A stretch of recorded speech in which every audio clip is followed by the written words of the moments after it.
morning, everybody. How y'all doing? How you doing? Welcome to Jarrett Talk Interviews. As I interview people that have their own YouTube channel or business. Today, I've been talking about this person, this interview for the past 3 weeks, and I finally get a chance to get the person behind the whole company. And not only he is, I don't say he's the owner, but he's the director of marketing of the Mercer Transportation Company. Also, check us out. They do have a YouTube channel called Mercer Transportation Company, and they do podcast and everything. And I was it's actually came to my feed, so I did some research, and I'm trying to get some, just trying to do something different. I know it's all the YouTubers are cool, but I just want to do something different. So, Mr. Brian Hilton, how you doing today this morning? Great, Jarrett. How are you this morning, man? I'm doing good. I'm doing good. So tell the Good. people. So tell the people that do not know about you how you start your journey on being a director of marketing of Mercer Transportation, and what you do. What you do. Yeah. So I started at Mercer 22 years ago, 2003, and I wasn't in marketing back then. I came to Mercer. Honestly, I didn't have a lot of experience in trucking, Mhm. and but Mercer took a chance on me as a young man, and I came here and went to work as a recruiter. And I talked to truck drivers on the phone all day and talked to them about coming to Mercer and trucking and stuff. And then slowly, that turned into, we would talk to the drivers about Mercer and try to get them to come to Mercer. But we had to find a way to attract more drivers because we had a lot of freight that we needed to move. So we had to start marketing a little bit and doing ads in like trucking magazines and there wasn't no online marketing like there is today back in '03. Um, so we were doing mostly like newspapers and truck magazines and stuff like that. Like come to Mercer and drive a truck. And so as we grew over the years, um, it became a big job for one guy to do the recruiting and the marketing. And so I guess the bosses decided I was a little better at marketing than recruiting. um, so I started just doing the marketing for us, and we've got a really good recruiting team here that does that now. But that's kind of how I got into it, and I was just a young man. I had a young baby that I was trying to raise, and I just needed a good job, and they were nice enough to take a chance on me and give me opportunities to develop. And so now we've got a whole marketing department, and I've got guys working with me, and we do the podcast, and man, we just love trucking and love talking about trucks, and there's some really cool.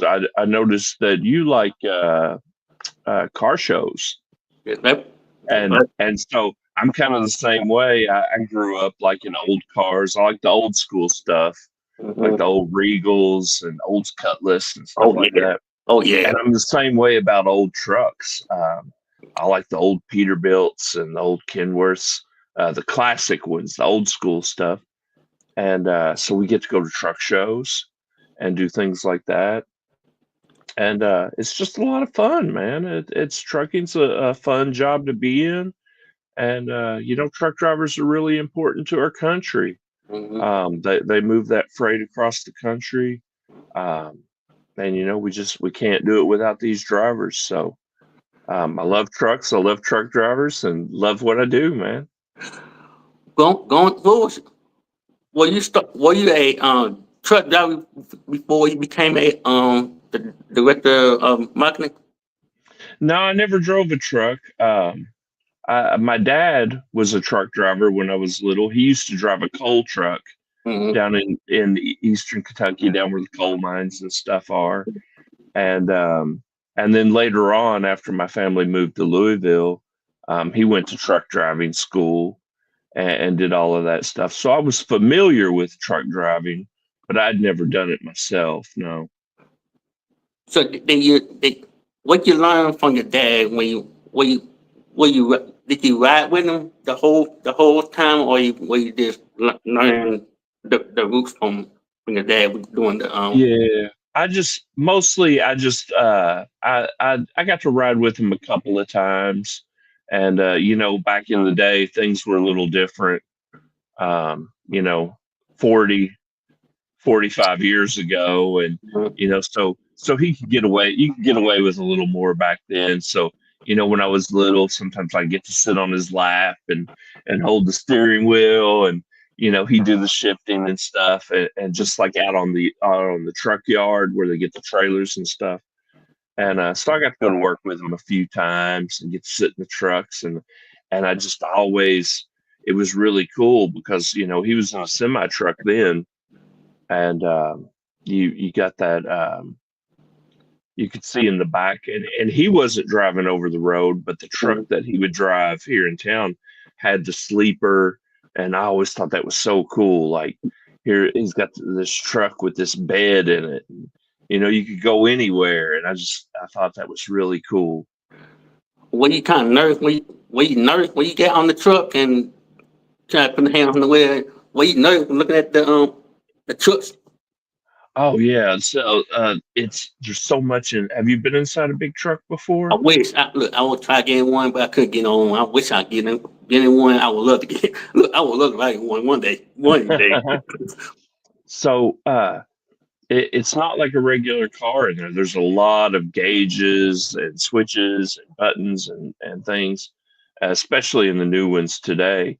But I was with my dad, and he knew what he was doing. So all I had to do was kind of hold on to the steering wheel. And if I started getting a little off, he'd help and correct me or whatever. But it was really fun. I have good memories of that.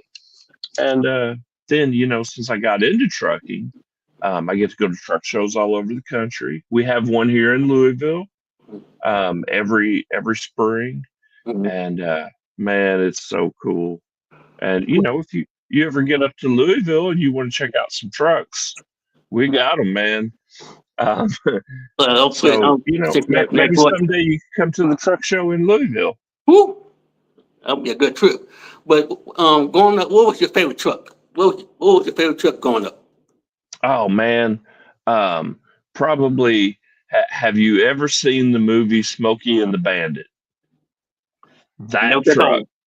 that truck. Jerry Reed was in that movie driving that truck, and he had the old hound dog, and so and then the trailer had the big painted mural on the side of it. And man, I just thought that was the coolest truck ever when I was a kid. Now today, I like the old school Peterbilts. I think Peterbilts are really cool. They still have kind of that old school look to them when a lot of trucks have gotten more modern. And I'm sure you've noticed that with like hot rods and cars Yes, when you go to car yes, shows. Like, yeah. cars have really changed, and they used to be more boxy and square, and now they're more streamlined for aerodynamics and everything. But I kind of like the old school, more boxy stuff, really. What the what you what the what's the hardest thing being a trucker?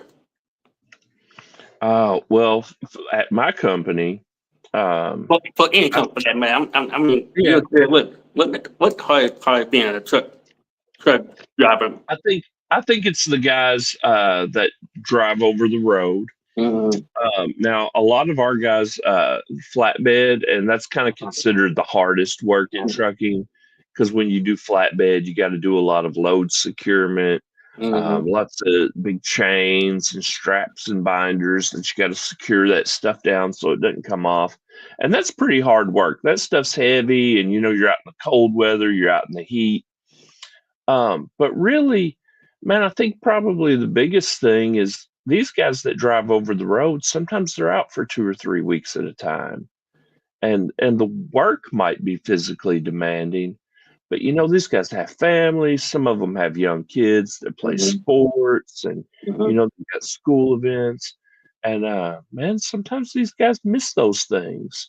And it makes me really sad a lot of times to think about, because these drivers sacrifice a whole lot of family time and a whole lot of time with their children, a whole lot of time at the house, so that me and you can go to the store and buy stuff and have groceries and go to stores and so yeah, I think aside from just being physically demanding, just the time away from home, for especially for the guys that have families, I think that's probably the hardest thing about it.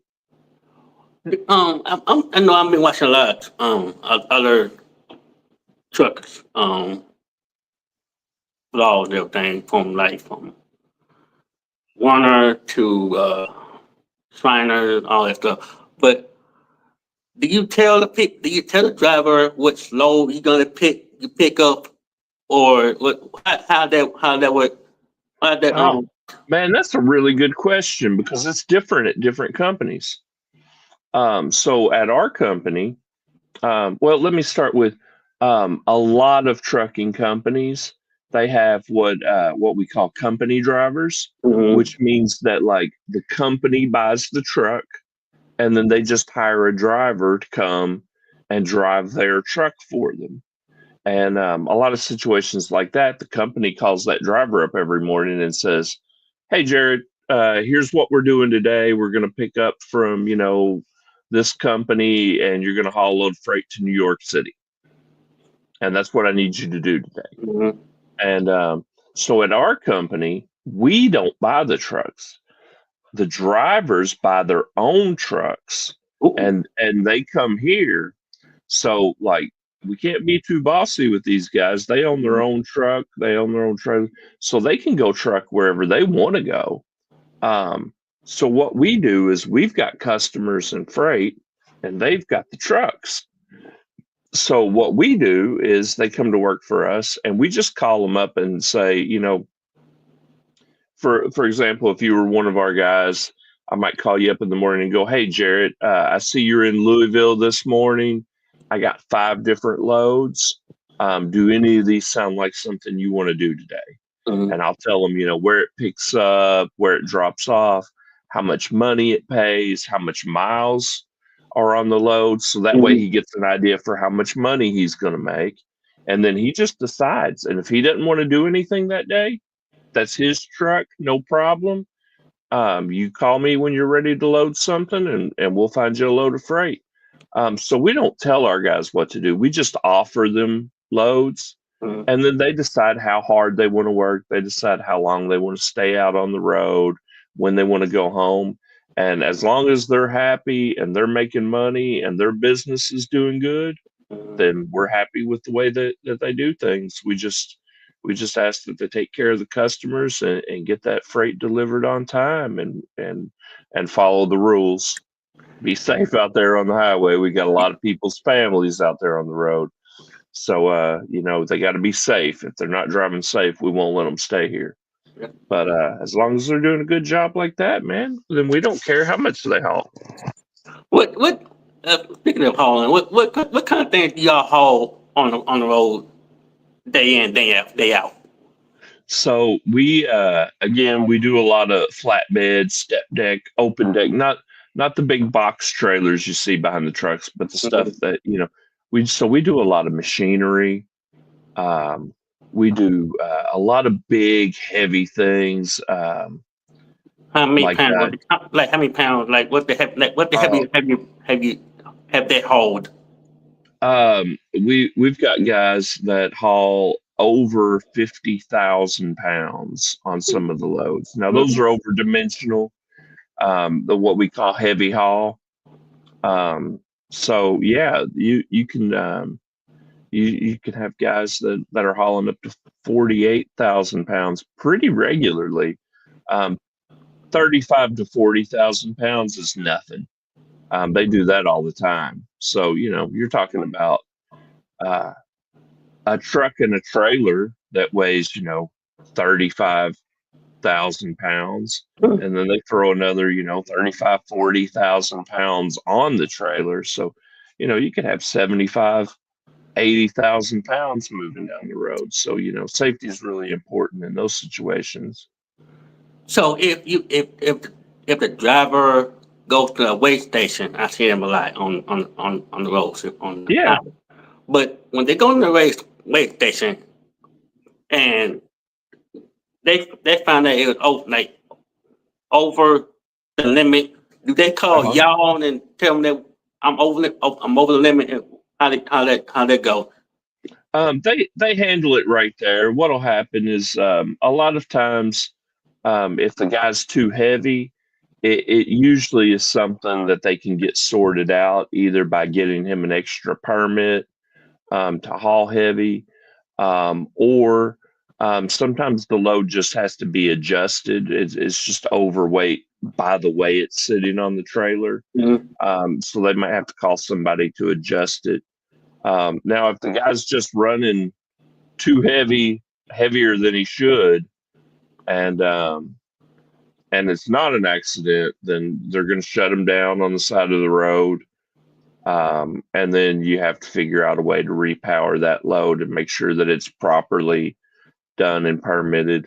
But most of our customers are really good about knowing what the guys can haul and what the load weighs. So we usually address that ahead of time. And we know what each one of our guys can put on their trailer safely and legally. So if we think it's going to be too heavy for a guy's truck, a lot of times we won't offer him that load to begin with. We'll know ahead of time. But mistakes happen sometimes, and that's what the weigh stations are out there for, is to keep everybody compliant and safe. So That's if they pull them over, they'll handle it there. But if they need that load moved, then they'll call us and say, "Hey, this guy's going to be shut down. You're going to have to find some other way to move it." did it go with wide load too when they had this banner on the front of the truck that said wide load? Does it Yeah, go? you've been paying attention, man. you you know more than you let on about trucking. Um, so yeah, the wide loads is the same stuff. That's overdimensional stuff. So if it goes outside the the the barrier of that trailer, then yeah, they have to have certain flags and certain signs on the truck. Sometimes they might be required to have a strobe light on the truck. Sometimes, if you've ever seen the pickup trucks or cars going behind or in Mm-hmm. front of them, those are called escorts. And But sometimes the loads. why are those all the time in the front? One in the front just driving by and trying to lead the truck all by himself, and why they do that all the time? Why they do that?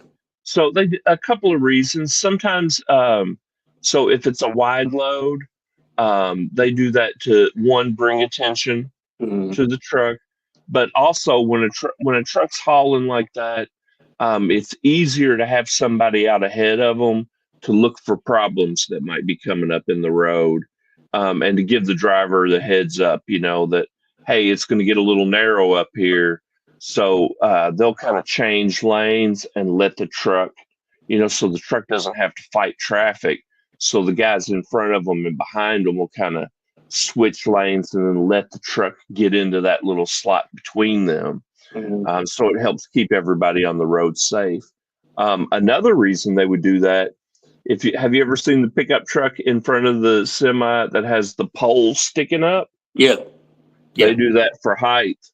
So if you've got an extra tall load and you're going down the highway, they'll send those guys out ahead of them, and they'll set that bar to the height of the top of the load, so they know that if that truck comes up on a bridge and that pipe hits that bridge, Mm-hmm. they'll radio back to the truck and, hey, this isn't a safe route. You need to pull over. We're going to have to figure out a different way to go, so that the truck doesn't hit the bridge with the load. So they'll be ahead of them, sometimes measuring heights too. There's a, I know sometimes when I see some trucks, well, some companies they have to ask for help from the law enforcement. Do y'all have to ask the law enforcement to help you out sometime? Yeah, we've had a few situations where we've hauled stuff in downtown Louisville, and they'd have to shut off some streets and things for you to move through there. Sometimes these loads can be really long, and it's just not it's not a good idea to try to move through a city with a big load like that. So yeah, we've had situations where they would give us escorts and street closures, and yeah, we've done stuff like that too. Did you see about our World Trade Center move that we did when you were researching us? I was just looking and I was like, wow, they're doing a lot of stuff up there. They're Yeah, doing a lot of stuff. yeah. But what the if the driver, let's say, if the driver said that if the load had to be at, let's say, from Louisville to Arizona, and they give um the agent or whoever was in the radio, you have to be at you have to be at the destination at a certain hmm time, or how they go? Yeah, most of the time they'll give them a window of time to be there and set them an appointment. Mm-hmm. Some companies are easier. They're just like, we need it Tuesday. And if you just show up anytime Tuesday, they'll have people there to get you unloaded and get it off. Sometimes, like if they have to have a crane or something like that on the job site to pull the Mm-hmm. load off, Mm-hmm. they'll set appointments. And when they set those appointments, it's very important that you get there early, you let them know you're there, because that company's paying to have that crane on site to move stuff off of your truck. Mm-hmm. And if you leave that guy waiting, he's making money the whole time he's waiting on you, and they have to pay for that. Yeah, it's really, communication's really important in what we do. And things happen out there on the road. You have breakdowns, you get flat tires or blowouts, things like that. You run into traffic. So anytime there's going to be something that's going to put us behind, it's always important that you just communicate with the customer. We call the customer first and just tell them, hey, we're running a little late. Here's what we're doing. A lot of times we'll put the driver in touch with the customer just so he can communicate what's happening with them. But yeah, service is really important in trucking. And that's kind of how, trucking companies get measured by on time and safe delivery of products. Nobody wants their stuff late and nobody wants their stuff torn up. So that's where we come in. That's our job. How many trucks? Well, how many trailers in the fleet you have right now? How many trailers do you have right now in the fleet? So the way we work is every guy has his own trailer that he Mm-hmm. pulls. So right now we're at about 1,700 trucks and trailers, and that can be, we've got different kinds of trailers. Some guys pull step decks, some guys pull flatbeds, Mm-hmm. some guys do the big box vans, the dry vans. So there's different numbers of types of trailers, but we got 1,700 trucks on the road right now. Are they the same color or different colors? All of them are different because our guys all own their own trucks. Mm-hmm. So they go out and buy whatever they like, whatever color, whatever model. They bring it to Mercer. We inspect it, make sure the equipment's safe because, Mm-hmm. again, trucking, you always got to be safe. And then we just the only thing we require is just that they put our sign on the door, or somewhere on the truck that says operated by Mercer Transportation. They run under our insurance and authority. But yeah, they get to pick out their own trucks. They buy what they like, and as long as it looks good and it's safe, then we're good with whatever kind of truck they want to drive. What are the pro and the cons being a truck driver? I know I asked that. I know about the hardest part, but what's the pro and the cons being a truck driver? And how, like, and the other Yeah. question, and another question is, if you weren't doing this, if you weren't doing this, what was what was the other option you won't be do you won't be doing Okay, this? I got you. So if I'll start with the pros and cons.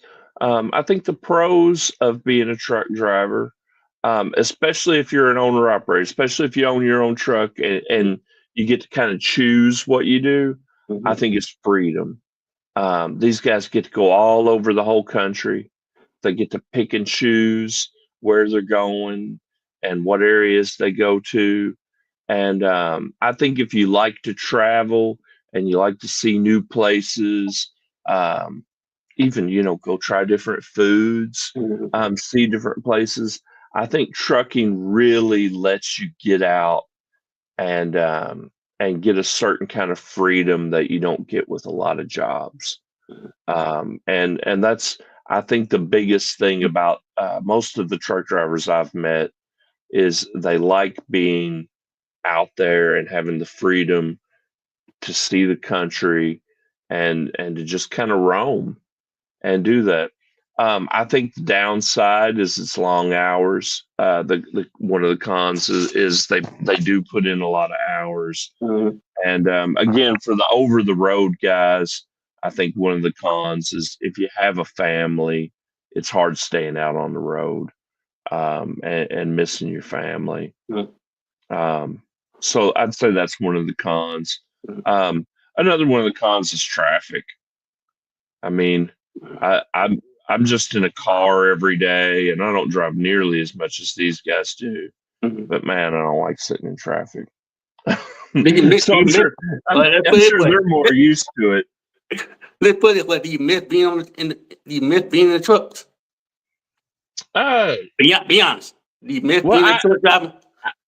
I haven't spent much time in the trucks, so I can't really say. Mm-hmm. I don't think I could do it.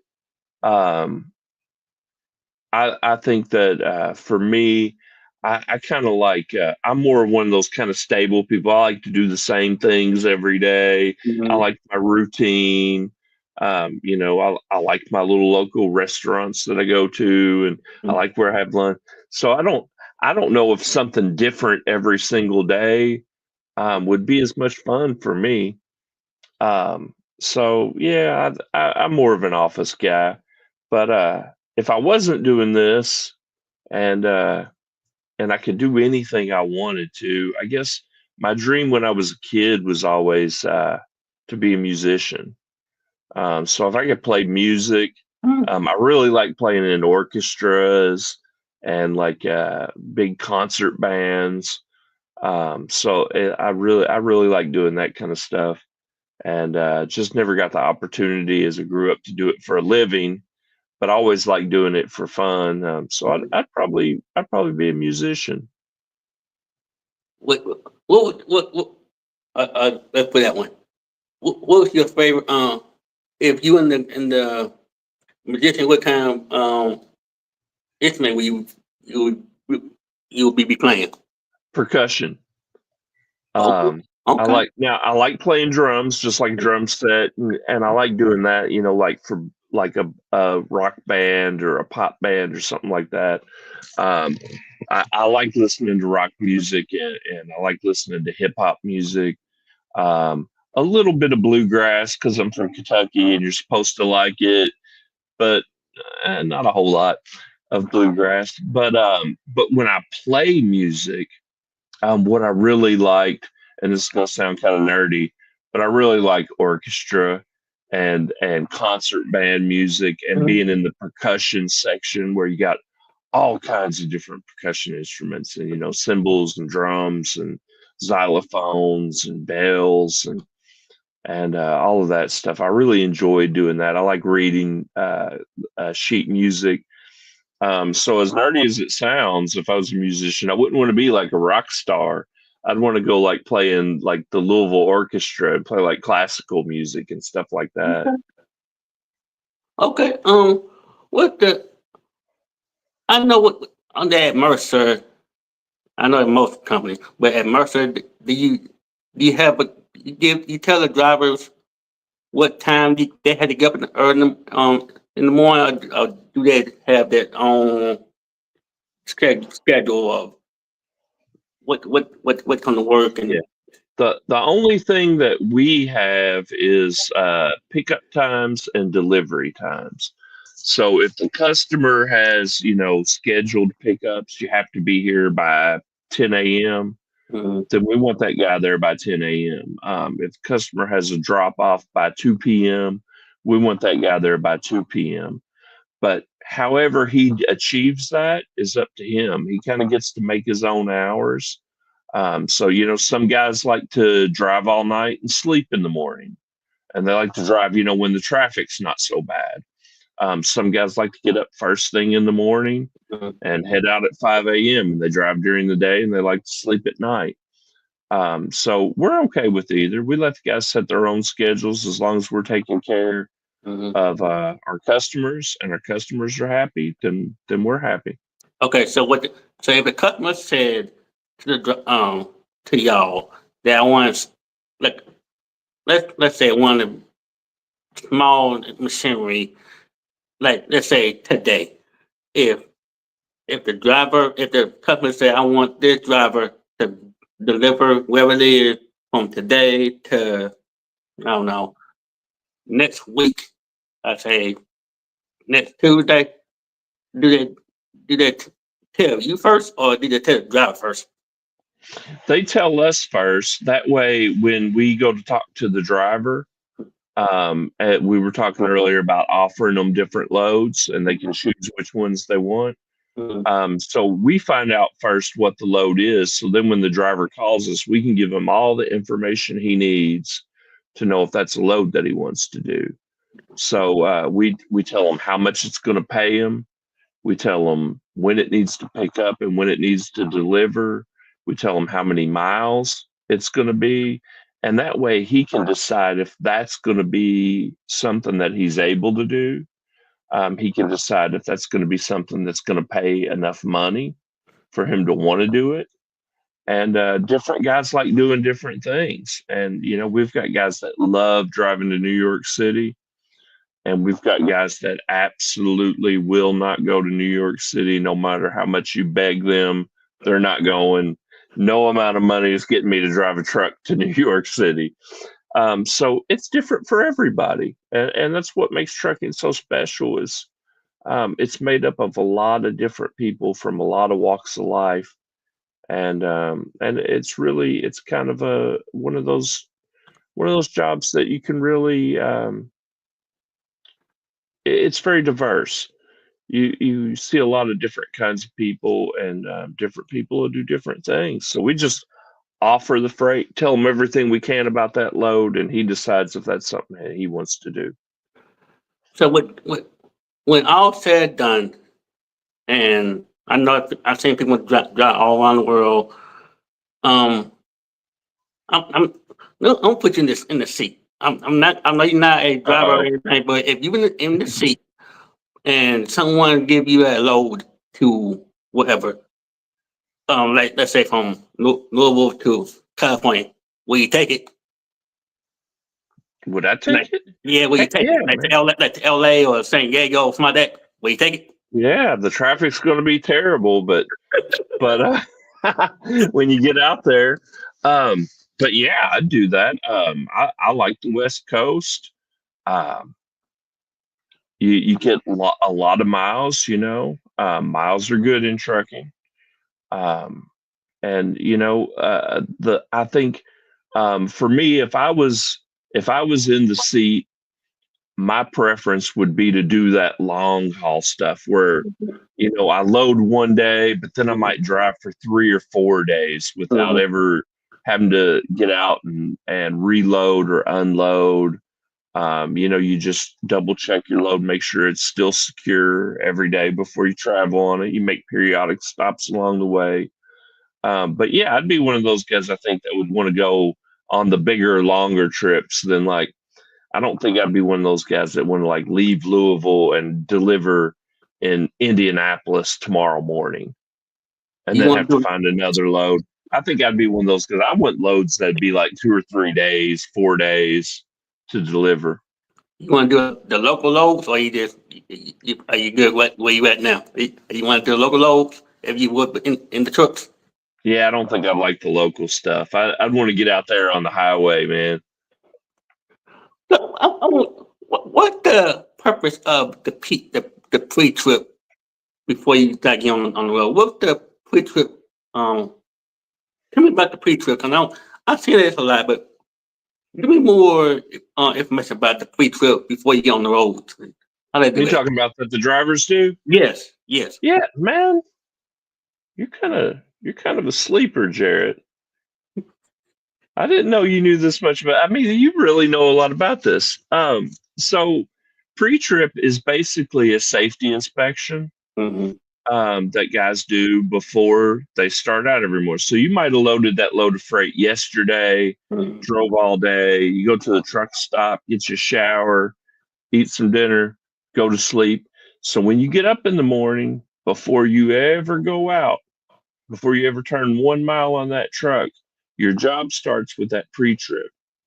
Before that truck rolls, you got to walk around that truck, and I'm admittedly not a professional at this part. So, but but basically, what they're doing is they're looking for, they're checking to make sure all of their running lights are on. They're checking their tires to make sure all their tires are inflated. Mm-hmm. They're checking their brakes to make sure their brakes aren't out of adjustments or they don't have, cracks or problems with the brakes, and just basically just a small, quick 15-minute type of safety inspection on the equipment. Because when you get out there on the road, and we talk some of these guys are rolling down the road 80,000 pounds. You can't afford, for bad brakes. You can't afford for a tire to be bad. Because it's not safe for the public, and it's not safe for the driver. So yeah, they're basically just going out and doing a morning check. If they're doing like flatbed stuff where they have to secure that load on top of the trailer, they're going to go and make sure that all their chains and binders are tight. They're going to make sure everything's strapped down good. You don't want the load to shift while you're driving. And so that's it. It's just a basic walk around and inspection of the equipment to make sure everything's good to go for the day. It help to make sure when the driver put the straps on the load, that they try to make sure that the actual load these straps don't fly off when they on the highway and Oh anything. yeah. Oh yeah. Yeah. And there's certain ways that, kind of like I don't know, like in fishing, there's a certain way to tie a knot, to make sure that it's a good knot and that it doesn't break. In load securements, there's certain procedures and certain ways that they go about it to make sure that they know that the equipment is secured, and they got to make sure it's secured tightly, but at the same time, you get those big winches and start cranking those straps down tight. You have to make sure you're not damaging the load too. So it's a fine line between, you got to get it tight enough to secure the load, but you don't want to overdo it and damage products either. So yeah, they have certain techniques, and most of the guys go through some sort of training at some point in their career to learn how to do that and learn how many straps you have to put on a load if it's so long, or what size chains you have to have depending on how much a piece of machinery weighs. So they learn a lot of that stuff along the road, and so they figure it out. So if a truck break down in the middle of the highway or anything, do they call you and do they give you do they give you a new truck, or do you have to pay for that truck for maintenance? So if the truck like break down in the middle of the highway and had to Yeah. pull over with the Um, load, and you have to tell the customer it's gonna be delayed yeah, getting there. that's a good question. Um, so it depends if so say, if a guy's got to deliver 2 days from now, Mm-hmm. And he's just got, maybe he just had a blowout and he's just got to get a tire put on. Um, well, he's probably got it planned out to where he can still get that repair done and still deliver his load on time. So in that case, he just call and get roadside assistance from somebody. He'll get the tire fixed. He'll get back out on the road, and everything's fine. Now, if he got a transmission problem and he's going to have his truck in the shop for a week, then he'll call us and say, "Hey, I've got a breakdown. I'm not going to be able to deliver this load to the customer on time," and we will start calling our other drivers that don't have a load and see if we can find somebody that can make it out to where that guy is, hook up to his trailer, finish delivering that load for him so that the customer gets taken care of. And then, we'll help compensate that driver that's helping get the load delivered, so that the owner operator can still get his truck fixed and we can still get the load delivered on time. And so we call that repowering a load.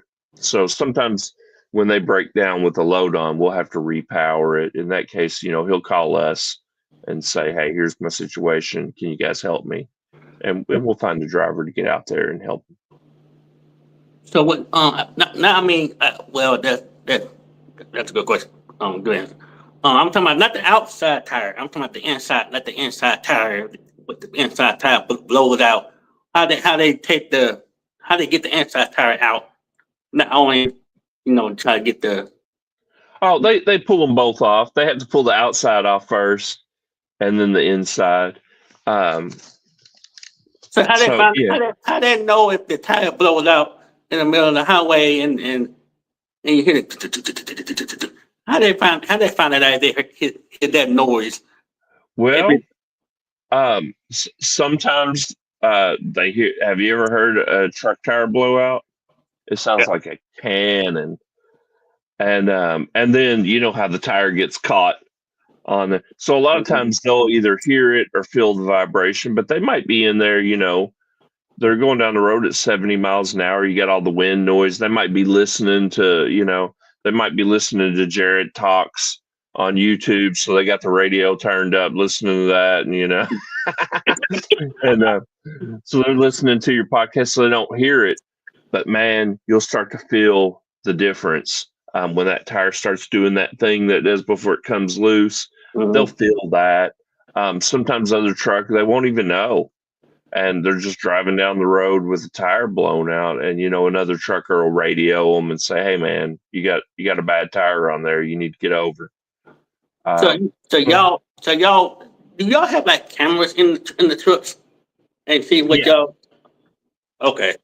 Yeah, we have dash cams that face out, and we're, again, it's about the safety and things. Okay. So we like to have that. A lot of people that just are out there in their cars and vans and trucks out there on the road. So what? They, Go they, Go ahead. ahead. Oh, I I'm was just sorry. saying, sometimes you go. I love you, but I was going to ask. I was going to ask for you.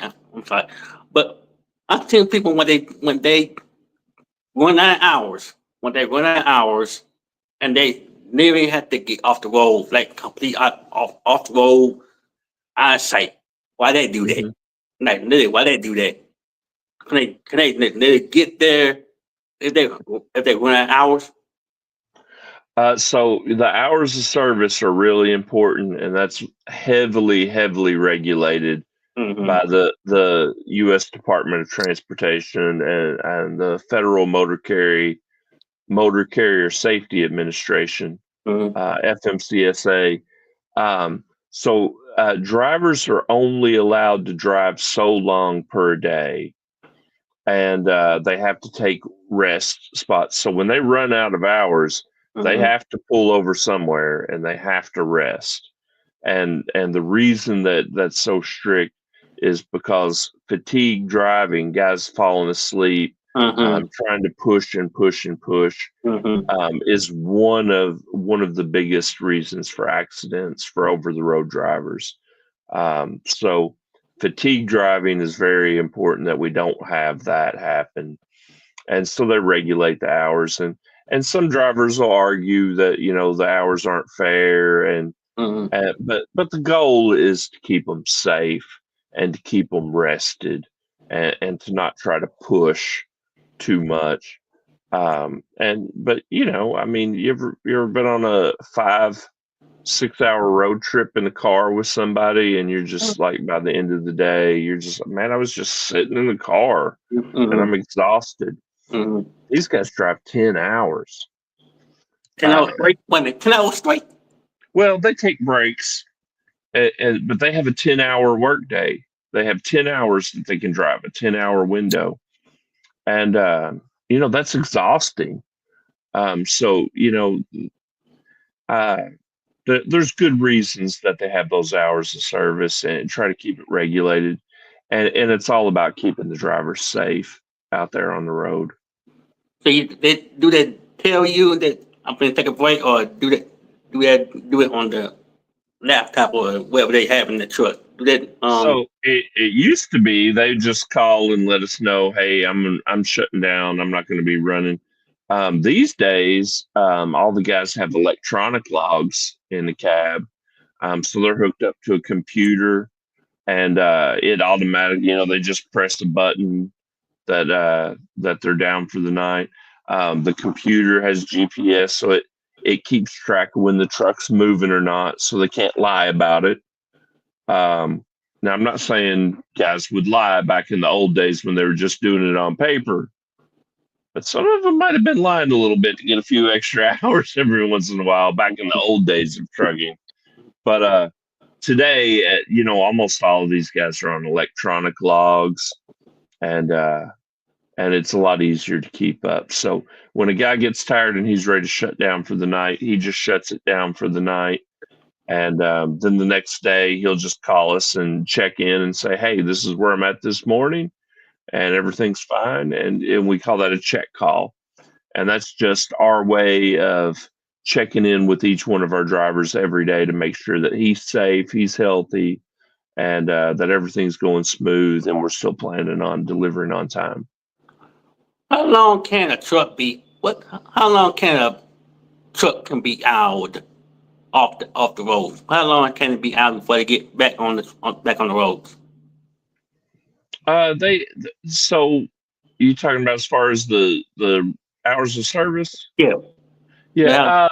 So I'm not a specialist in that by any means, but I think what happens is by the time they build up a certain amount of hours, they have to do what's called a reset, Mm-hmm. and that's like 30 hours ish. It's a little over a day, that they just have to do a reset, and then they get all their hours back. Everything resets, and then they can get back out after it. Now, if they're running in a way that they're taking breaks all through the week, a lot of times, they won't have to do those resets until they're down on the weekend or something when they're not delivering anyway. So a lot of guys try to plan the resets on the weekends or for when they get back to the house and they're at home and those kind of things. But it's pretty complicated, the way all that works. So how long that have Mercer been in service so far? Like from now, like how long has it been in service? We since 1977. So we're getting pretty close to 50 years. I think what is that? 47 About 40. years. Oh, yeah. Wow. 47 years since 19. Oh yeah, it'll be 50 in 2027. Okay. Yeah. Okay. So I'm 50 years. That's a long Yeah. time. That's a lot of involvement and everything. But what the if if you have any kind of advice for uh people who want to start doing trucks or local trucks, or local delivery. What you want to tell to the future truckers? They want to start. They want Uh, to get that CL and all that stuff. yeah. I'd say to young people that want to get into it, I'd encourage them to. The trucking industry needs truckers right now. Hmm. We've got kind of a shortage of good drivers out there on the road. So there's definitely good opportunities there. And I would say start out, find a school that has a good reputation. Research them. Some of these guys, they just want to push you through school and give you a CDL and take your money, and they don't care what happens after that.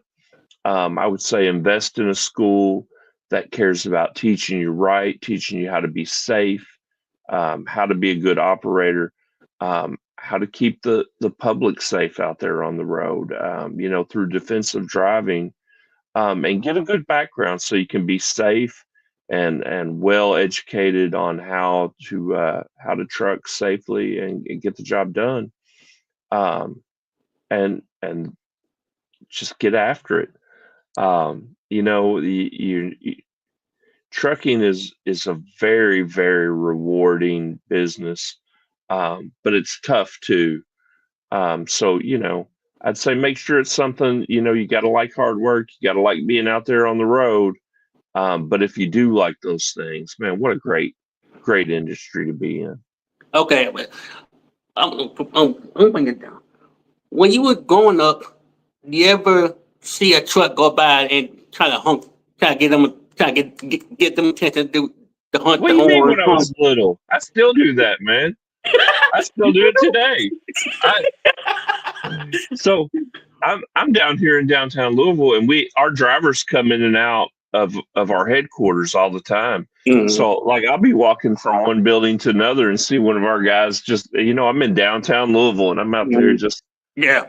but yeah, when my son was young and we used to take little vacation trips and stuff, he would do it, I'd be, oh yeah, hey, check it out, Liam, here comes a Mercer truck. And we'd go roll up beside him and he'd get out there and do it. And yes, I still do that, man. I'm still a kid. I still like hearing those truck horns. What growing up? What the have you? What the good thing being a? Oh, that's for like I'm just that. What the favorite? What favorite thing to do after we get done? Um, when you get done trucking. I mean trucking. Yeah. What kind of thing you want to do after when you get all said and done and you going to try to do something else? For me personally, Yeah. man, I've got a little charity that I work on, where we raise money to help a little local Parkinson's Talk about that. group. Talk about that. And so we do events to raise money for a local group. They do a boxing based training program for Mm-hmm. Parkinson's patients. It's called TKO Parkinson's, Mm-hmm. and the goal is to knock out Parkinson's. But it helps people in our community with their Parkinson's. And man, if I could do anything in the world, I'd just do that all the time. I love charity. I love raising money. We throw a big party every year. Um, and it's a fundraising party right before the Kentucky Derby. We call it the Kentucky Burby, and we have a bunch of bourbon distilleries come, and we raise money, and it all goes to help people in our community fight Parkinson's. So probably as I slow down in my career in trucking, I'll probably stay involved in charity, specifically to help fight Parkinson's in our community. Do you bring the truck to the charity events, or you just come there for? No, no, it's just a totally separate thing, nothing to do with trucking at all, man. We're just I mean, trying to. for the kid, you bring the truck for the kids that you get in the truck and check it out and stuff. Do you bring the truck itself to? Share Oh with yeah, me. man. We do an event here at you were right by the science center with it's right by the Muhammad Ali museum that you went to. Mm-hmm. But there's a science center and they have what they call Touch a Truck Day. So we'll have a truck up there a lot of times for kids to get in. And then when we're at the truck show in Louisville every year, we have one of our drivers bring a truck and put it in our booth. And sometimes we'll have guests that'll come into the booth and want to check out the trucks and most of our drivers are they like showing off their trucks, especially the kids. So we do a little bit of stuff like that. As we end this conversation, you got any final words to my awesome chat? Um, one, I want everybody to know that truck drivers are not these terrible people that are out there trying to run people off the road and be crazy. Mm-hmm. They're good men and women that want everybody to be safe out there. And accidents do happen, but I hope that everybody will learn to love and appreciate the truck drivers of our country. We really can't move stuff across the country without that. And then another thing that I'd like to say is big ups to you, man. You've been watching us a little bit. We got a podcast, and Yeah. I get real nervous doing this stuff. I don't know if Oh. you do, but man, you are out there every day. You're putting content out, and we're struggling to get a podcast done once a month to Mm-hmm. come up with the right things to say and to find Mm-hmm. the time to do it. So I say kudos to you, man. You're really good at putting out content. You're fearless in the way you do your show. When I've watched your live feeds from car shows, and you're encouraging people to talk about their cars and Mm-hmm. talk about their products or their barbecue. I saw the guy that had the barbecue at the one car Right. show look good. Right. But man, you're doing a really good job of coming up with content, and I know how hard that is, and I know how nervous you can be sometimes putting yourself out there. So good job to you, man. I appreciate that. I appreciate that. So, other than that, thank you for coming up on my channel, and it's an honor to meet you the first time. I've been, I'm trying to find something fresh on my channel. So I am thankful to have you on my channel. And pretty soon, I will check out your channel. I will definitely have you come by and show up on your channel, and let me know when y'all going live again. I'll probably hop in the chat for y'all, and Yeah, we that we kind of can stuff. have you on sometime, man. Well, And let if me you know. if you ever have the chance to come to Louisville for the Mid America Trucking Show, let me know. Hit us I'll, up, I'll, and I'll, we'll get you out with our guys and let's check out one of these trucks and get in there all right. and yeah, it'll be a fun time. I appreciate that. I appreciate it. So I'm Sure. gonna go ahead and drop you down. You have a good day at work. Don't work yourself, and I will definitely check out your channel and All right. check you out. All right. Thanks All for right. having me, Jarrett. You too. You too. See you, bud. All right. All right, y'all. That was Mr. Brian Hilton, the director marketing of Mercer Transportation Company, and it was great. It was great interview. Like Henry said, thank you for saying that, and it was great. I like, hey, I love my trucks. I love my trucks. I've been watching trucks. I've been watching trucks my life, and it was great. So other than that, I make the time to get to know people, not just because they have their own channel or a business. You get to know them like for real, for real. So, but I'm glad to get to know them, to go to their channel and stuff. But yeah, and that kind of stuff. So I won't put Henny. I'm gonna get Henny a wrench. So next time he come through, he about to go hang with me for it. But the next interview will not. This is the last interview of June, and we'll pick it back up till July 11th at 8 o'clock. And then the weekend, I'm gonna have the source. And then after the source at 12 o'clock, 8 o'clock, if I, if I, if I go to bed, I'm gonna have ARD for, no, sorry, I'm gonna have another guest on the 24th. Pitch Life. I'm gonna have Pitch Life on the 24th, and then the 28th I'm gonna have ARD if they have. So they're gonna be good. They're gonna be a good collection of in July.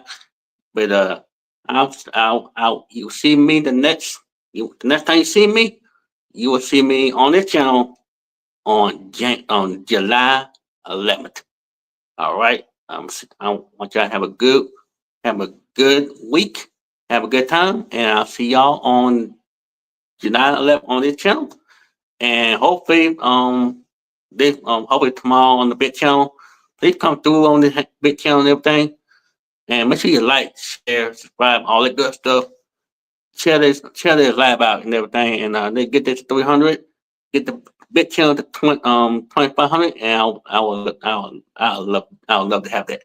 So, and if you want to get an email, if you want to get interviewed by me, email me. I did. I actually took the email out, but it's Jarrett Jarrett Banks@gmail.com, and we'll set it up for a good interview, and make it happen. So I'll see y'all the next time. All right. Yeah, talks out. Peace.